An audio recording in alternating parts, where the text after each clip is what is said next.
Hello YouTubers, Joe Kersey here on Bastille Day, July 14th, 2017 at 10:55 Eastern Time. And I wish my eye would get better, but there it is.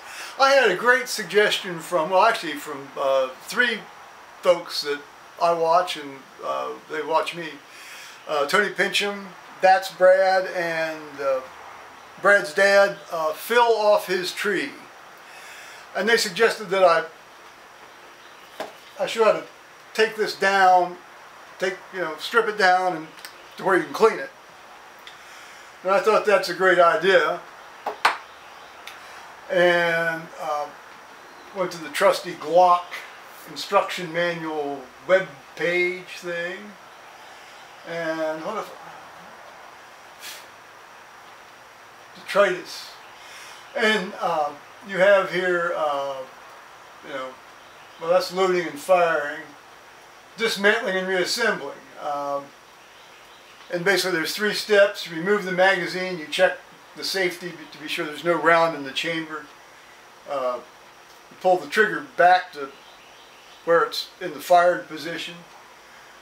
And then you remove the barrel from the slide, and then there's a spring there that you know, basically just comes out anyway when you do that. So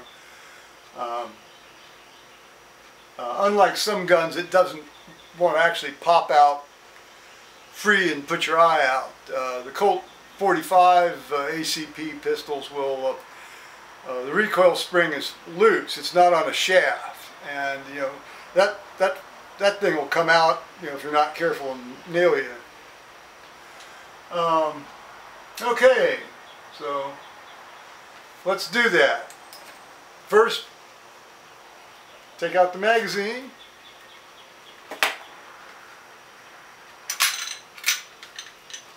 Look to be sure there's no round in the barrel and the chamber.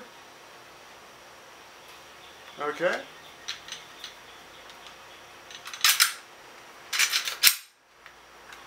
Now that means you have to you have to dry fire it, you have to dry snap it to get that trigger back where they want it. I do like that pull. Now there's a slide release here. And it's on each side, and what it is, it's a bar that goes through, you know, underneath the barrel, and it interacts with some blocks and things in that barrel, which you'll see here in a minute. Well, it might take a little longer than a minute because that's a bastard to get out. So it says pull the slide back. I hope you can see this, about 3 millimeters. Let's see here. Get my hand ready. This is where you really need fingernails, folks. One of those times in life you need fingernails. Okay, let's see if we can get this thing to go forward. Nope, nope, nope, nope. So see, you can tell the trigger popped forward. You've got to, I pulled it back too far. It says 3 millimeters, so it's like there's a little thing there, like about like that. If I can grab that damn slide thing. Oh, go. Nope. Try it again. This took me a while. I did this just before I started this earlier this morning. And this is really the rate limiting step on this thing.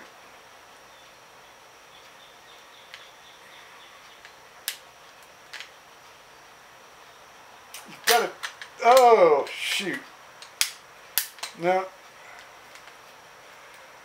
Well, you may as well see the whole struggle, dudes.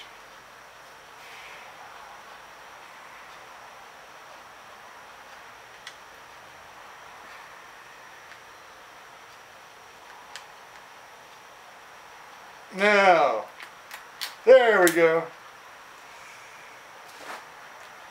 And the slide comes out. It brings the spring assembly with it underneath and the barrel with it. Now this thing's going to drop out on me here if I do it this way, so I'm going to turn it upside down to take it out. and it just slides on out. And it leaves you with the receiver, which you as a consumer are not supposed to touch anything in that. That's a major no-no. So we're going to set that over here because there's really no maintenance needs to be done on that unless there's a big clod of dirt or something in that. Now here we have the spring, the barrel's down in there, okay. Now the barrel should just drop out here almost. Let's see here. Oh, got to remove the spring first by shoving forward and lifting up. And it comes out. It's a solid rod, but it engages in this hole in the front. And then there's a two-step flange down here on the barrel lug, and it goes at the lowermost one, the most forward one. Now the barrel should just lift out, leaving you with the slide and the barrel. And that way you can look down the barrel and see if it needs to be cleaned or even oiled. And in this case, it doesn't. I mean, it's, you know, it's shiny. You know, it's shiny. There's a little bit of, you know, there's one little bit of something in there, but that's not going to hurt anything. Because we're going to be firing this bad boy here, you know, in another week or two. Well, 2 or 3 weeks anyway. So, you don't get to see me oil it, but I'm going to show you my oiling stuff here and supplies in a moment. It'll be a vertiginous trip, so hold on because I did it all one-handed. Okay, you've got to put the barrel back in the slide. It just drops in, and then this spring assembly goes in, and it's, you know, this is probably the second hardest step. Ah, okay. Nothing really is going to pinch you on that, you know, unless you're, well. Now you've got rails here, you know, notches that engage your slide rail here. So let's put that in. Let's put this in so I can see it. That would be good.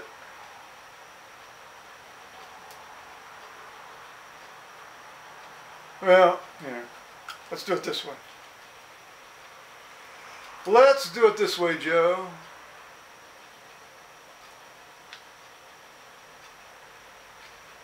There we go.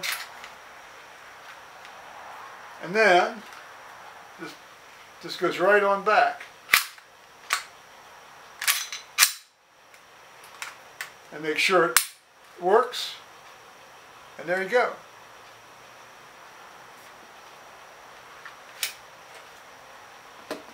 So now I'm going to show you some cleaning materials, and hold on to your hats. Wild ride. So once you make your decision that you want to actually go ahead and do a full-on cleaning here, which as I pointed out to you, that gun that I just took apart did not merit, you're going to need some supplies. And here's my trusty all-purpose cleaning box. It's got little treasures I've assembled over the last 35 years or so. Up top here, some just rags, because, you know, you get oil and grease and things, and you don't want to wipe your gun down. That happens to be an old hospital gown. The patient was out of it at the time I took it. Here's some, you know, I always liked the operating room sponges because they were lint free. They didn't leave anything behind in the barrel. And the same goes with you know, these polyester scrub shirts. You know, they're relatively lint free. You know, and you're going to need various cleaning rods. You have things that will screw into that, and you can make it long enough for rifles and so forth.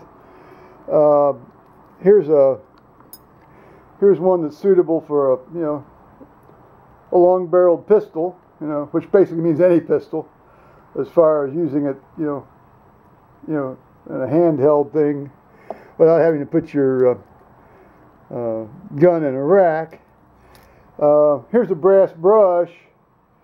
They come in various sizes. This would be one for actually a 22. You don't want to resort to a brass brush too often unless you've got some real filthy crud, down in your barrel, because come here, guys.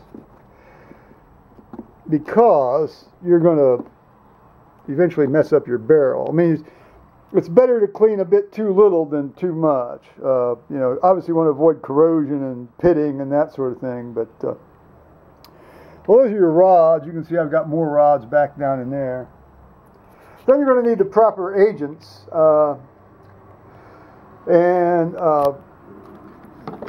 Unfortunately, here is the original, well, not unfortunately, fortunately, here is the original Hoppy's Nitro No. 9 powder solvent. That gets basically any kind of crap in your barrel out.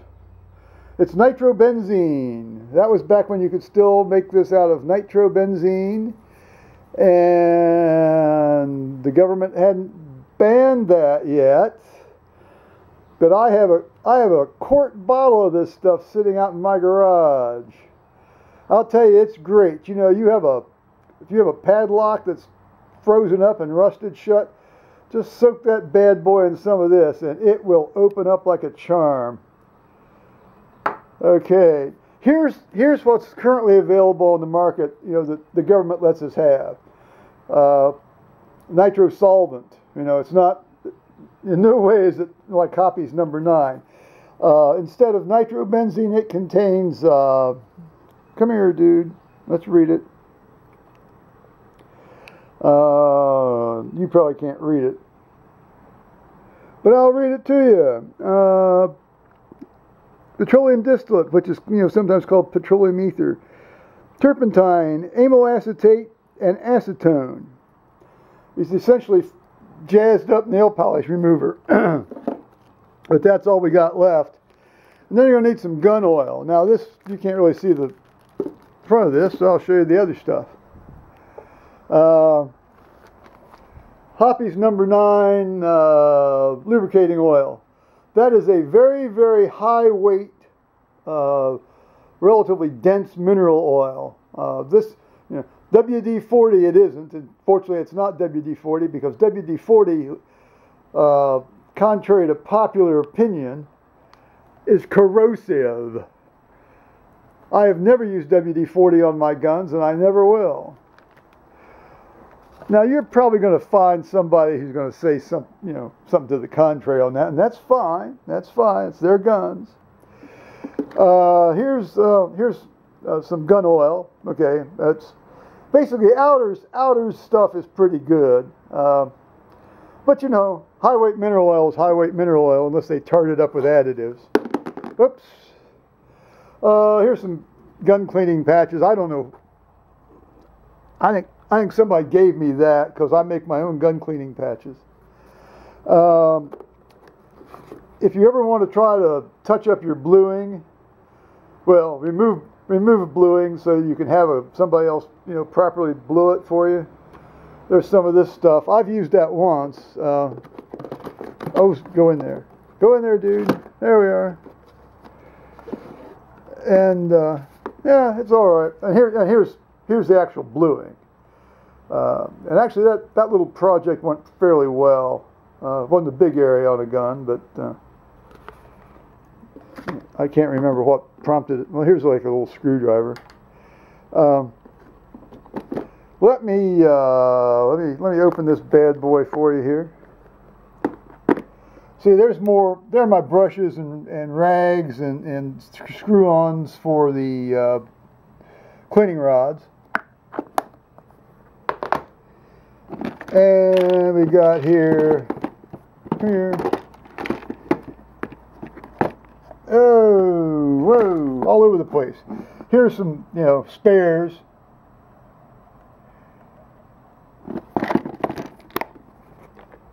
Whoa. And here's a spiffy little thing. It's a set of gun screwdrivers. Let me show you this here. You're gonna be flying around all over the place here for a moment. These are gun screwdrivers, and the reason that you have special gun screwdrivers is because you do not want to strip the heads on your screws. Now, if you'll note, this head, instead of coming down at an angle, it comes down perfectly parallel. Each side of that blade is parallel with the other side of the blade and comes to a square end. And that fits down in the screw and will not strip the head, unlike a standard screwdriver. So you want something like this. Here's a little tiny one that you can use to adjust sights or so, and they come up fairly high, and you have them in both Phillips heads and then the hollow ground flat heads. A standard Phillips head screwdriver, say for like on a set of small screwdrivers like for eyeglass repair, those also work very, very well, and I have 2 sets of those, but I don't keep them in the case because because I use them I use them fairly frequently around the house. Here's the kind of stuff I was just talking about. This is I have considerably better ones now, but those are the ones I bought at the time I was starting out doing all this kind of stuff. And there's more. You know, there's a brass brush, actually a 2-sided brush, and a real tiny little regular screwdriver. And I've got a couple of scissors for cutting, you know, gun patch material out of these surgical sponges. And you know, those are lint-free. This is a guide for a cleaning rod for a rifle that so that you won't bugger up the crown of your barrel, you know, by just cramming it right down straight through the barrel. You insert that in the thing, and you know, it makes it a little nicer for the gun. So that's my little set of treasures. But like I said, today we really don't need to use those. There's one other item I want to tell you about. And, you know, unfortunately, the government in its wisdom no longer lets us have this product. It's gun degreaser. Essentially, if you've ever had a sticker on a windshield or back window of a car that you want to get off and get all that glue and crap off without horsing around for about a half an hour or sending your kid out to do it for you, this shit takes it off in about 30-40 seconds. It's 1,1,1-trichloroethane, which I'm here to tell you is also a very good inhalational anesthetic agent, and was used as such back in the olden days, back in the good olden days there before World War II. At least, you know, as far as let's do anesthesia on the fly and see what happens. Here, come here, breathe this, you know, that sort of thing. Okay, so those are my things, and we'll get you back to the rest of the video. So it's always nice after doing a little bit of effort, however minimal, to have a little bit of a beverage here. So some guys will, you know, take their guns apart and clean them. I mean, well, even though they don't need to be cleaned and oiled after each session. I did wipe that down with one of those rags out of that cleaning box when I had it apart earlier. You know, there's enough residual oil on those things that you know, just enough to get your hands kind of greasy. You don't need to have this stuff dripping oil. You know, you don't need to have any gun dripping oil. first of all, you know, just basically it's going to collect dust, and then you really are going to have a problem because that stuff is going to grind as it cycles. So I tend to, you know, I've always thought less is more when it comes to gun maintenance. The obvious stuff, sure, you know, that's a no-brainer, but as a matter of obsession, that's what it becomes. This becomes an obsession. It's a displacement behavior, so you don't have to go in and talk to your wife or your kids or, you know, do something else.